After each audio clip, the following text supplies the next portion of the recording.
viewers, and welcome back to my corner of the internet. I'm Shannon. This back here, that's Bernard. He's my October co-host. He doesn't say a ton, but he shows up every day. And today I've got another book talk video to share with you guys. And today we are talking about What the Dead Want by Norah Olson. This book was published in 2016, so it's a couple years old at this point, but I recently purchased it in a bundle on a buy and sell. And the reason I purchased this bundle of used books was because of this book. I saw it, I saw the title, the cover, everything. I was intrigued. This looked like it was right up my alley. I knew October was coming up and I wanted to do some spooky book talks, so here we are. That was a mouthful. Anyway, it's a fairly short book. It's only about 280 pages and the print inside is quite large. And there are some pages that are taken up entirely with photographs. So even before I read it, when I was flipping through it, I was intrigued by that. I was wondering how these photographs were going to come into play. Now that I've finished the book, I kind of think it might be a YA book. The characters are a little younger. They're like 18 to like 20, I'm thinking. And I'm not normally into YA books, nothing against them. If you love reading them, that's fantastic. But it's just not normally my cup of tea. I usually like things a little bit darker. But I think that's what this was. But it's not marked anywhere that it is. But that was just kind of the vibe I got based on it. Now, let's get into this book a little bit. This book has all the elements of things I would love. It's a ghost story. It's a haunted house story. It's got gothic elements to it and a little bit. And I wanted to love this and I thought I was going to love it. So basically, this book is about a girl named Gretchen who lives in New York City with her mom's friend Janine. And her best friend lives in the same apartment building. His name is Simon. And about 5 years ago, her mom went missing, just disappeared right off the face of the earth. And her dad's kind of whatever his work is, it has him traveling a lot, especially after her mom disappeared. He really amped up the travel aspects of his job, and he's rarely home, so that's why she lives with the family friend, Janine. So one day, quite out of the blue, she gets a phone call from a woman who says that her name is Esther and claims to be her, like, great aunt. Esther. And she says, hey, just want to let you know I'm getting old and there's a family home here where I live and you are the heir apparent, and I just was wondering if you could come and kind of help me out with some things, look at the house, see what you're getting, all that. And Gretchen is very intrigued by this, as you would be. She didn't know of this aunt or this home. And she decides, okay, you know what, I'm gonna do it. The summer has just started. She's like, I'll go spend a while, maybe this summer, and see what I can see. So she heads up there. It's quite a bit of a journey, and when she gets there, it's this big, beautiful old house that has clearly been standing for many years. Now, the thing about Gretchen and Gretchen's mother before her is they were both really into photography. Gretchen's mom used to own a gallery, and she spent a lot of time photographing things, and now Gretchen also has the same passion. So as she's getting close to the house and as she's walking up to it, she's taking photos. She meets her aunt, Esther, and Esther is quite the character. She's very old, but very full of life. She wears like combat boots and she drinks like a fish and she smokes like a chimney, and just quite the character. So she shows Gretchen around, sort of telling her about everything. Gretchen begins to notice that around the house are just tons and tons of really creepy old photographs. And Esther, if you can hear that, that's my dog just pacing around, even though before I had started filming she was asleep. Oh, she's up on the couch. But of course, as soon as I start filming, she just starts manically pacing around the room. Anyway, Esther shows her 2 boxes and boxes of old journals and letters and things like that. And Gretchen tells her that, oh, like, that's what a coincidence. Like, when I was young, my mom gave me an old journal just filled with entry after entry by this woman named Fidelia. And because Esther had just shown Gretchen a picture of her like great great-grandmother Fidelia that was hanging on the wall and told her that all these journals were hers. And then Gretchen's kind of like, oh, what a coincidence. My mom once gave me a journal written by a woman named Fidelia. And Esther's like, are you dense? Obviously that's the same person. Quickly, Esther kind of tells her about how the house is haunted, and Esther's been working on a lifelong project to take photographs of all of the ghosts in the house. And Esther's like, there are dozens upon dozens of ghosts in the house.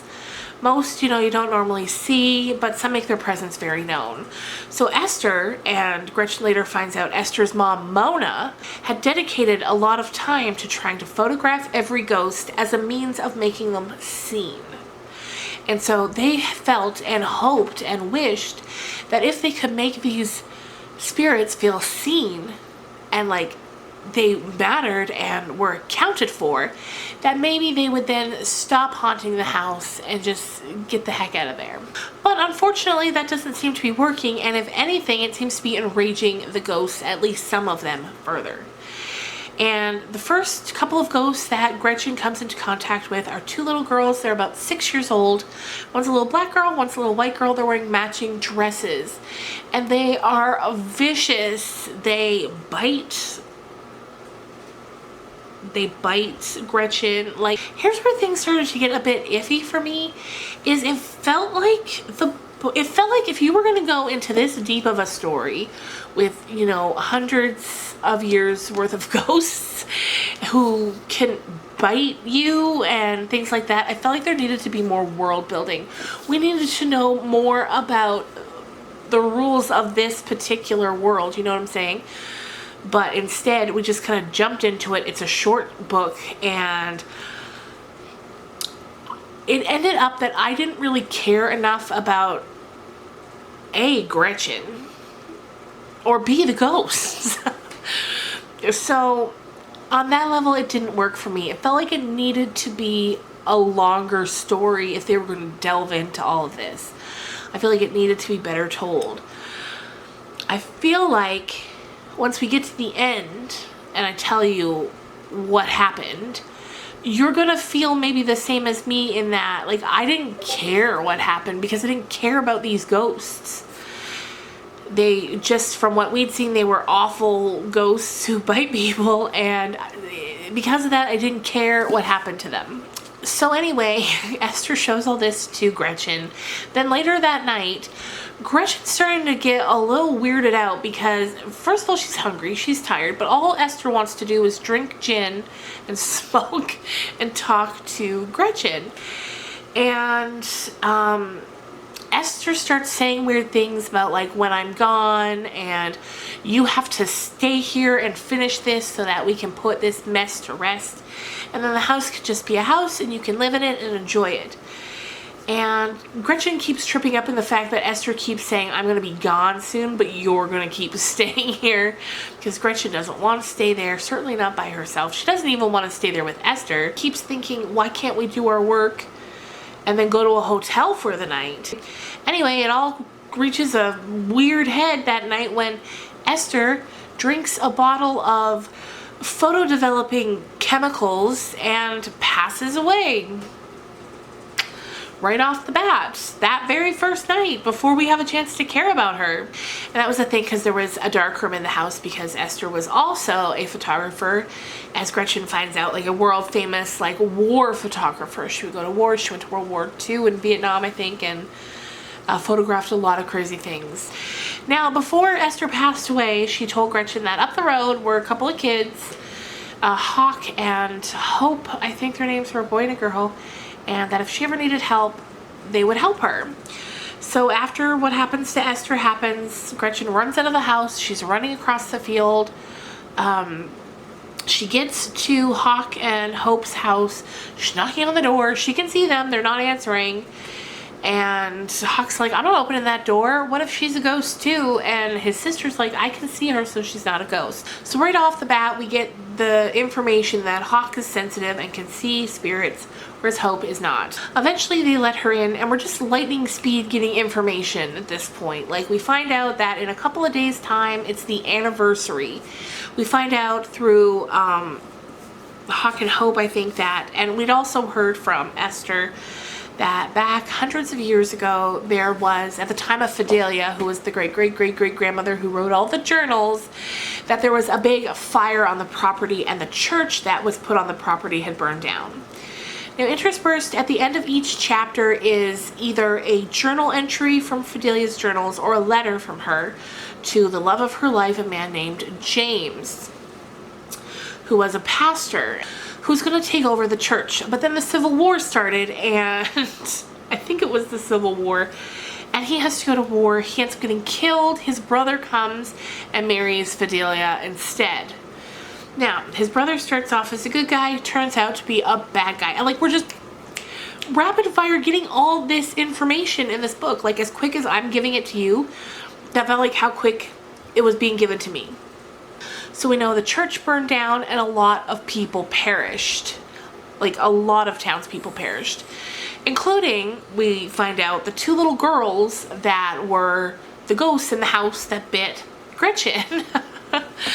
So now they're kind of trying to figure out what happened. Like, what caused the church to burn down.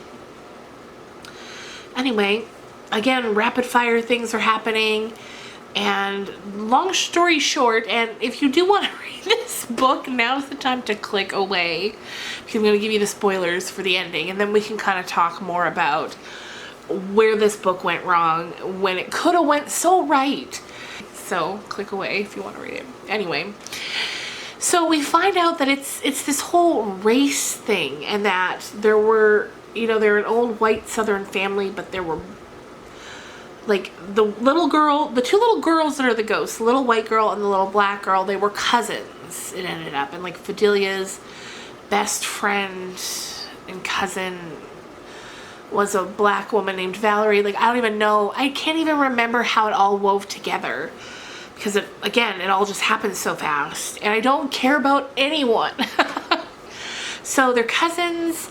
The brother, James's brother, who I think his name might have been Charlie, who came home and became the pastor and married Fidelia, he started going to clan meetings, because I guess that was a big thing at the time. And then there was, at this time as well, they would take photos of the lynchings, and like, they'd be hung in homes as souvenirs. And so we're finding all this out, and so then Gretchen has the idea that it's not the photographing of the ghosts that's going to bring them peace. It's the revealing of the murderers who is going to bring them peace. Like, all of the clan members of the town, and especially Fidelia's husband, Charlie, I think his name was, because he, if you're ready for this, he was the one who set the fire to the church by first setting the two little girls on fire.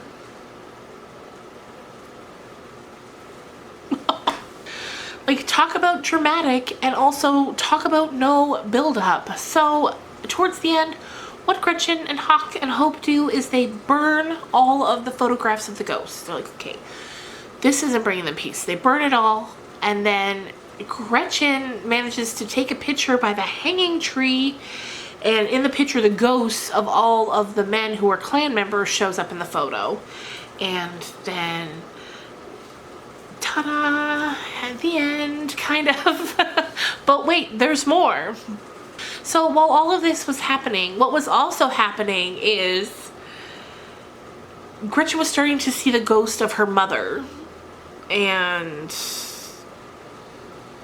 because, like I said at the beginning, her mom's been just missing for 5 years. So she starts to see the ghost of her mother, and she's trying to get to where her mother is, trying to find out what's been going on with her mother. And then right at the end, her mother starts appearing to her kind of in physical form as a ghost. And then they're walking and her mom shows her where her body is, because the last time she was there visiting Esther, when she was leaving, she was walking out and she fell into an uncovered well. And she takes Gretchen to the well and looks down and there's a skeleton down there. And she's like, oh no, Mom, no, what happened to you? And once again, it's just a case of there was no buildup. I don't care about Gretchen's mom. I don't even really care about Gretchen or Esther or these ghosts or anything. And the whole race/clan thing was just thrown in so awkwardly, I found. And it's too bad because I wanted to love this. It had all the makings of something I would love. And that cover, look at that cover. I mean, it's just so beautiful. So that's what the dead want. So to elaborate off the cover, what the dead want is for the world to acknowledge what happened to them and the evil men that did the evil things to them, which makes sense. And it's not even that it was poorly written. Like, the prose is good, it's well told. The pace, the pace is quick, if that's good. But I feel like it needed to be elaborated in order for me to fully love these characters, because and I'm sure you can agree with me here, when you're reading a story, you want to love the characters. You want them to be important to you. You want to, at least a character needs to really connect with you and you need to care. Even if you care because, the character's driving you crazy or whatever it is, you need to care. And that was just missing from this for me because the book, I think, was too short. I think that's the problem. I didn't love anybody enough to care. Anyway, you guys, if you do love haunted house stories and you want a quick read that's not really scary, I mean, give it a shot. Maybe you'll connect more with the characters than I did. I don't know. But yeah, I hope you enjoyed this book talk, even though it was a little all over the place, I know. And again, maybe, I'm just trying to think too, maybe I'm just not the intended audience for this. Maybe it is just a full-blown YA book, and because that's not really my genre, I'm not connecting with it as much as someone who loved YA would. You know what I mean? Because like I said, it's not poorly written, it's just the story, it just didn't connect. I didn't connect. So anyway, if you've read this book, let me know down below what you thought about it. And I just hope you guys have a fantastic weekend. It's Friday again. I feel like the weeks are going by so fast. We only have one more book talk left in October. I was trying to think what month it was. In October, and I'm looking forward to that one. Although between now and the end of October, there's going to be another video that is book related, kind of, but it's not going to be a book talk. You'll see. You will see. I'll talk about that in my tea talk on Monday. Again, have a great weekend. Bernard seems to be taking a nap. Rude. And I'll see you Monday. Bye.